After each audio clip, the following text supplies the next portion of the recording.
خطبہ نمبر 5۔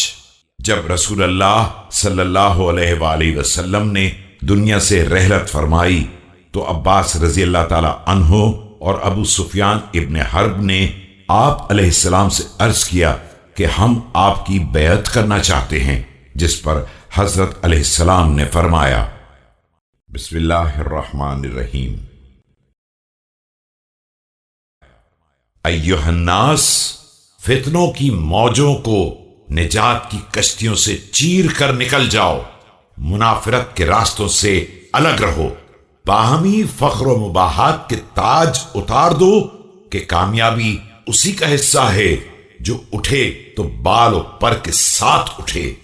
ورنہ کرسی دوسروں کے حوالے کر کے اپنے کو آزاد کر لے۔ یہ پانی بڑا گندا ہے اور اس لقمے میں اچھو لگ جانے کا خطرہ ہے،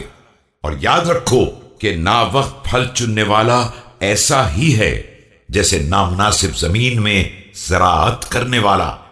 میری مشکل یہ ہے کہ میں بولتا ہوں تو کہتے ہیں کہ اقتدار کی لالچ رکھتے ہیں، اور خاموش ہو جاتا ہوں تو کہتے ہیں موت سے ڈر گئے ہیں۔ افسوس، اب یہ بات جب میں تمام مراحل دیکھ چکا ہوں۔ خدا کی قسم،